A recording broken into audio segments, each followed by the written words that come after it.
Hi friends, ಇವತ್ತಿನ ಅಮ್ಮನಲೋಕ ರೆಸಿಪೀಸಲ್ಲಿ ಎಲ್ಲರಿಗೂ ತುಂಬಾ ಫೇವರೇಟ್ ಆಗಿರುವಂಥ KFC ಅಂದರೆ ಕೊರಿಯನ್ ಫ್ರೈಡ್ ಚಿಕನ್ ಯಾವ ಥರ ಮಾಡೋದಂತ ಹೇಳ್ಕೊಡ್ತಾ ಇದ್ದೀನಿ. ಇದಂತೂ ಎಲ್ಲರ ಫೇವ್ರೇಟ್ ಅಂತಲೇ ಹೇಳ್ಬೋದು.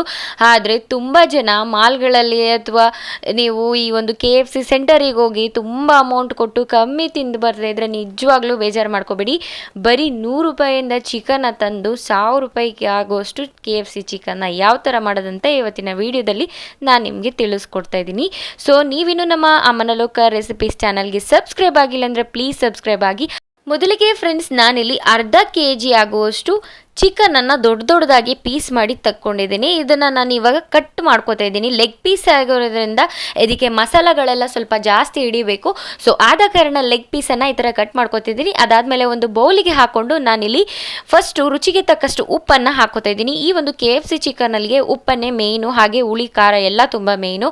ಸೊ ತುಂಬ ಜನ ಒಂದು ಅರ್ಧ ಟೇಬಲ್ ಸ್ಪೂನಷ್ಟು ವೆನೆಗರ್ ಎಷ್ಟನ್ನು ಹಾಕಿ ಚೆನ್ನಾಗಿ ಮಿಕ್ಸ್ ಮಾಡ್ತಾ ಇದ್ದೀನಿ. ಹಾಗೆ 1 ಟೇಬಲ್ ಸ್ಪೂನಷ್ಟು ಶುಂಠಿ ಬೆಳ್ಳುಳ್ಳಿ ಪೇಸ್ಟ್, ಟೇಬಲ್ ಸ್ಪೂನಷ್ಟು ಗರಂ ಮಸಾಲ, 1 ಟೇಬಲ್ ಸ್ಪೂನಷ್ಟು ಅಚ್ಚ ಖಾರದ ಪುಡಿ, ಅರ್ಧ ಟೇಬಲ್ ಸ್ಪೂನಷ್ಟು ಕಾಳು ಮೆಣಸಿನ ಪುಡಿ, ಅರ್ಧ ಟೇಬಲ್ ಸ್ಪೂನಷ್ಟು ಗ್ರೀನ್ ಚಿಲ್ಲಿ ಸಾಸು, 1 ಟೇಬಲ್ ಸ್ಪೂನಷ್ಟು ರೆಡ್ ಚಿಲ್ಲಿ ಸಾಸು, ಹಾಗೆ 1 ಟೇಬಲ್ ಸ್ಪೂನಷ್ಟು ಸೋಯಾ ಸಾಸ್ ಇಷ್ಟನ್ನು ಚೆನ್ನಾಗಿ ಹಾಕಿ ಚೆನ್ನಾಗಿ ಕಲಸಿ. ಇದಕ್ಕೆ ನಿಮಗೆ ಎಕ್ಸ್ಟ್ರಾ ಸ್ಪೈಸಸ್ ಬೇಕಂದರೆ ನೀವು ಸ್ವಲ್ಪ ಖಾರದ ಪುಡಿ ಹಾಗೆ ಗರಂ ಮಸಾಲ ಹಾಗೆ ಪೆಪ್ಪರ್ ಪುಡಿ ಕೂಡ ಜಾಸ್ತಿ ಮಾಡ್ಕೋಬೋದು. ಅದಾದಮೇಲೆ ಫ್ರೆಂಡ್ಸ್, ಇದನ್ನು 1.5 ಗಂಟೆ ಟೈಮ್ ನಾನಿಲ್ಲಿ ಮ್ಯಾರಿನೇಟ್ ಮಾಡ್ತಾ ಇದ್ದೀನಿ. ಸೊ ಇವಾಗ ಮ್ಯಾರಿನೇಟ್ ಆದಮೇಲೆ ಈ ಥರ ಕಾಣಿಸುತ್ತೆ. ಮೇಲ್ಗಡೆ ಸ್ವಲ್ಪ ಹರ್ಬ್ಸ್ನ ಹಾಕೊಳ್ಳಿ. ಹರ್ಬ್ಸ್ ಬಂದು ನಿಮಗೆ ಆಪ್ಷನಲ್ಲು, ಬೇಕು ಅಂದರೆ ಹಾಕೋಬೋದು, ಬಟ್ ಹರ್ಬ್ಸ್ ಹಾಕೋದ್ರಿಂದ ತುಂಬಾ ಚೆನ್ನಾಗಿರುವಂಥ ಫ್ರಾಗ್ರೆನ್ಸ್ ಬರುತ್ತೆ. ಅದಾದಮೇಲೆ ಇದನ್ನು ಒಂದು ಸೈಡ್ಗೆ ಎತ್ತಿಟ್ಕೊಳ್ಳೋಣ. ಸೊ ಇನ್ನೊಂದು ಬೌಲ್ ತಗೊಂಡು ಅದಕ್ಕೆ ನಾನಿಲ್ಲಿ ಆಲ್ ಪರ್ಪಸ್ ಫ್ಲೋರ್ ಅಂದರೆ 1 ಕಪ್ ಆಗುವಷ್ಟು ಮೈದಾ, ಹಾಗೆ 1/4 ಕಪ್ ಮಸಾಲ, ಹಾಗೆ ರುಚಿಗೆ ತಕ್ಕಷ್ಟು ಉಪ್ಪು, ಹಾಗೆ ಬಿಳಿ ಕಾಳಿನ ಮೆಣಸಿನ ಪುಡಿ ಇದನ್ನು 1/4 ಟೀ ಸ್ಪೂನ್ ಹಾಕಿದರೆ ಸಾಕು. ಇದು ಸ್ವಲ್ಪ ಸ್ಪೈಸ್ ಅನ್ಸಲ್ಲ, ಒಂದು ಅರ್ಧ ಟೇಬಲ್ ಸ್ಪೂನ್ ಹಾಕಿದ್ರೂ ನಡೆಯುತ್ತೆ. ಅದಾದಮೇಲೆ ಮ್ಯಾಗಿ ಮಸಾಲ ಬರುತ್ತಲ್ವ, ಇದು ಒಂದು ಮೇಯ್ನ್ ಸೀಕ್ರೆಟ್ ಇಂಗ್ರೀಡಿಯೆಂಟ್ಸ್ ಅಂತಲೇ ಹೇಳ್ಬೋದು. ಇದನ್ನು 1 ಟೇಬಲ್ ಸ್ಪೂನಷ್ಟು ಹಾಕ್ಕೊಳ್ಳಿ. ಸೊ ನಿಮಗೆ ಇದು ಇಷ್ಟ ಆಗಿಲ್ಲ ಅಂದರೆ ಸ್ಕಿಪ್ ಮಾಡ್ಬೋದು, ಬಟ್ ಇದು ಹಾಕೋದ್ರಿಂದ ನಿಜವಾಗ್ಲೂ ಈ ಒಂದು KFC ಕೋಟಿಂಗು ಹಾಗೆ ತಿಂತಾ ಇದ್ದರೆ ಬಾಯೆಲ್ಲ ಹರಟ್ಕೊಳ್ಳೋ ಅಂಥ ಅರೋಮ ತುಂಬಾ ಚೆನ್ನಾಗಿರುತ್ತೆ ರೀ. ಹಾಗೆ ನಾವು ಒಂದಷ್ಟು ಹಿಟ್ಟನ್ನು ರೆಡಿ ಮಾಡ್ಕೊಂಡ್ವಿ. ಹಾಗೆ ನೆನೆಸಿರೋವಂಥ ಚಿಕನನ್ನು ಒಂದು ಕಡೆ ಎತ್ತಿಟ್ಕೊಳ್ಳೋಣ. ಅದಾದಮೇಲೆ ಒಂದು ಬೌಲಿಗೆ ನೀರು ಹಾಕೋಬಿಟ್ಟು ಐಸ್ ಕ್ಯೂಬ್ಗಳನ್ನು ಹಾಕ್ಕೊಳ್ಳಿ. ಇದು ತುಂಬಾ ಮೇಯ್ನ್ ಮೆಥಡು. ಹಾಗೆ ನೀವು ಗ್ಯಾಸ್ನ ಯಾವಾಗ್ಲೂ ಇದಕ್ಕೆ ನೆನ್ಪಿಟ್ಕೊಳ್ಳಿ. ಗ್ಯಾಸ್ ಫ್ಲೇಮ್ ಯಾವ ಥರ ಇರಬೇಕು ಅಂದರೆ ಎಣ್ಣೆ ಕಾಯೋ ತನಕ ಫುಲ್ಲು ಹೀಟ್ ಇರಬೇಕು.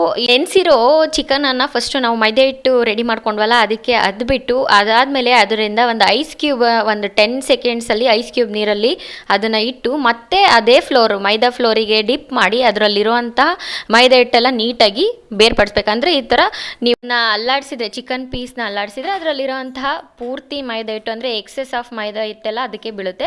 ಸೊ ಇದೇ ಥರ ಎಲ್ಲ ಚಿಕನನ್ನು ಮಾಡ್ಕೊಳ್ಳೋಣ.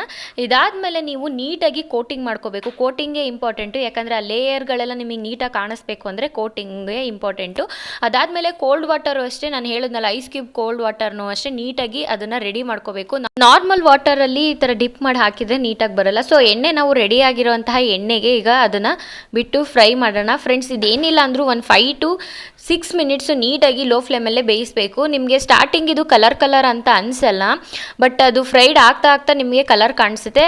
ಹಾಗೆ ನಾನು ಹೇಳಿದ್ನಲ್ಲ ಮೈದಾ ಹಿಟ್ಟು ಅಷ್ಟೇ ಮತ್ತು ಕಾರ್ನ್ಫ್ಲವರು ಅಷ್ಟೇ, ನೀವು ಜಾಸ್ತಿ ಹಾಕೋಬಿಟ್ರೆ ವೈಟಿಶ್ ಆಗಿಬಿಡುತ್ತೆ.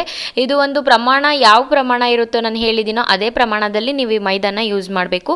ಸೊ ನೋಡಿದ್ರಲ್ಲ ಈ KFC ಚಿಕನ್ನ ಯಾವ ಥರ ಮಾಡೋದು ಅಂತ. ಈಗ ಇದು ರೆಡಿ ಆಗಿದೆ. ಇದನ್ನು ಒಂದು ಸರ್ವಿಂಗ್ ಪ್ಲೇಟಿಗೆ ಸರ್ವ್ ಮಾಡ್ತಾ ಇದ್ದೀನಿ.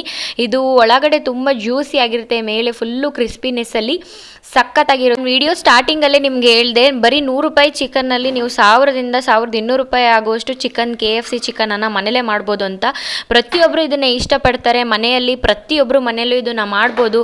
ಸಿಂಪಲ್ ಇಂಗ್ರೀಡಿಯೆಂಟ್ಸು, ಮನೇಲಿರೋಂತಹ ಇಂಗ್ರೀಡಿಯೆಂಟ್ಸಲ್ಲೇ ಯೂಸ್ ಮಾಡಿಕೊಂಡು ಮಾಡಿ. ಸೊ ಫ್ರೆಂಡ್ಸ್, ಈ ವಿಡಿಯೋ ನಿಮಗೆ ಇಷ್ಟ ಆದರೆ ಲೈಕ್ ಮಾಡಿ, ಶೇರ್ ಮಾಡಿ, ಕಮೆಂಟ್ ಮಾಡಿ. ಹಾಗೆ ನಮ್ಮ ಅಮ್ಮನಲೋಕ ರೆಸಿಪೀಸ್ ಚಾನಲ್ ಸಬ್ಸ್ಕ್ರೈಬ್ ಆಗಿಲ್ಲ ಅಂದರೆ ಪ್ಲೀಸ್ ಸಬ್ಸ್ಕ್ರೈಬ್ ಆಗಿ. ಅಲ್ಲೇ ಕಾಣಿಸ್ತಾರಂಥ ಬೆಲ್ ಐಕಾನ್ನ ಕ್ಲಿಕ್ ಮಾಡಿದ್ರಿಂದ ನಮ್ಮ ಎಲ್ಲ ವಿಡಿಯೋಸ್ ನಿಮಗೆ ನೋಟಿಫಿಕೇಶನ್ ಮೂಲಕ ತಲುಪುತ್ತೆ ಅಂತ ಹೇಳ್ತಾ, ಒಂದು ರೆಸಿಪಿನ ಎಲ್ಲರೂ ಟ್ರೈ ಮಾಡಿ ಅಂತ ಹೇಳ್ತಾ, ಹಾಗೆ ಕಮೆಂಟ್ ಸೆಕ್ಷನಲ್ಲಿ ಹೇಗಾಗಿತ್ತು ರೆಸಿಪಿ ಅಂತ ತಿಳಿಸಿ. ಫ್ರೆಂಡ್ಸ್, ನಾನು ನನ್ನ ಮುಂದಿನ ವಿಡಿಯೋ ಜೊತೆ ಸಿಗ್ತೀನಿ. Take care all.